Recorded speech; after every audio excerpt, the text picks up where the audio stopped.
শয়নে স্বপনে শুধু ভাবছিলাম যে কবে মাওয়া যাব, মাওয়া গিয়ে মাওয়ার স্পেশাল খাবারগুলা খাবো, এইরকম অপরূপ কিছু দৃশ্য উপভোগ করব। সেই আশা সেই স্বপ্ন অবশেষে আমার পূরণ হলো। আসসালামু আলাইকুম আপু আর ভাইয়ারা, আজকে আবার চলে আসলাম নতুন আরেকটা ব্লগের ভিডিও নিয়ে। এতক্ষণে তো আপনারা বুঝতেই পেরে গেছেন আজকের ভিডিওটা কোন বিষয়ের। যেহেতু আমি রানীগঞ্জে ছিলাম তাই যাচ্ছিলাম কদমতলী, সেখান থেকেই যাব মাওয়া। আমার লাইফে এটাই ছিল আমার প্রথমবার যে আমি একা একা এত দূর যাচ্ছি কদমতলী। সেখান থেকে হাজবেন্ডের সাথে যাব মাওয়া।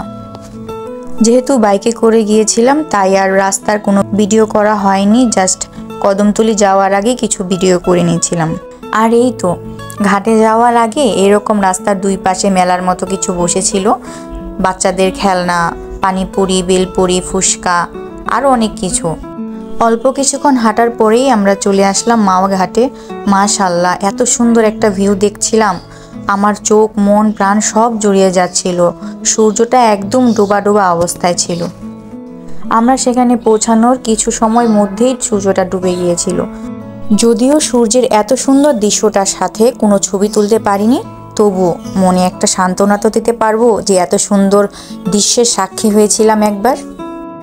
কত অপরূপভাবে তৈরি করেছেন মহান আল্লাহ তাআলা এত সুন্দর সুন্দর জিনিস, যা আমরা মানুষরা ভাষায়ও প্রকাশ করতে পারি না। তারপর সেখানে কিছুক্ষণ দাঁড়িয়েছিলাম, ভিডিও করলাম, ছবি তুললাম কিছু। তারপর কিছুক্ষণ হেঁটে চলে গেলাম একটা বোটের কাছে। আমার অনেক আগে থেকে একটা ইচ্ছা ছিল যে আমি নদীতে বোটে চড়ে ঘুরবো।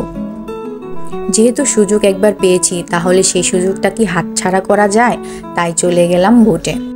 বোটে প্রায় অনেকক্ষণই আমাদের ঘুরিয়েছিল, পার পারসন 100 টাকা করে নিয়েছিল। আমরা যেহেতু 2 জন ছিলাম তাই আমাদের 200 টাকা নিয়েছিল।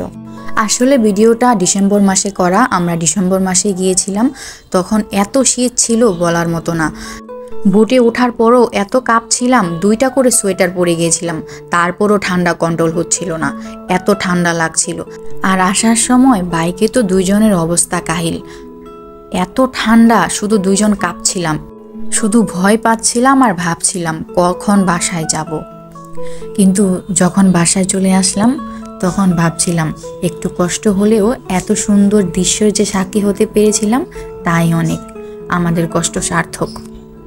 আমার দেখা আমার জীবনে সবগুলো সুন্দর জায়গা থেকে এই জায়গাটা একটা, এত সুন্দর লাগছিল জায়গাটা বলার মতো না।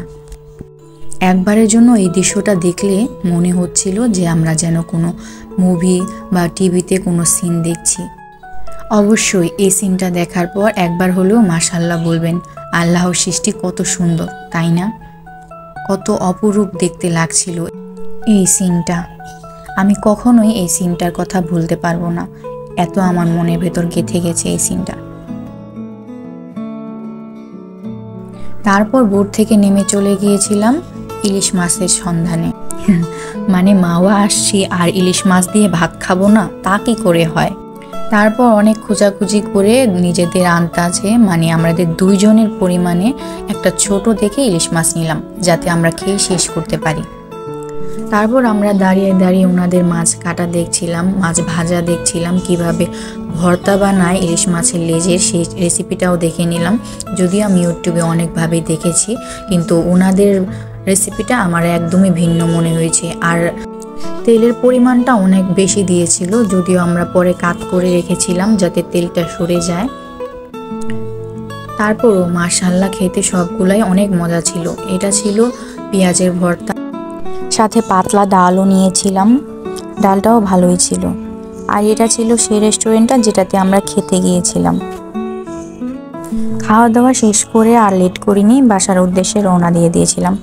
এই তো আমাদের মাওয়া যাওয়ার শর্টকাট ব্লগ আপনাদের সাথে শেয়ার করলাম। যদি কোথাও কোনো ভুল ভুলে থাকি তাহলে অবশ্যই ক্ষমার দৃষ্টিতে দেখবেন। ধন্যবাদ। আসসালামু আলাইকুম।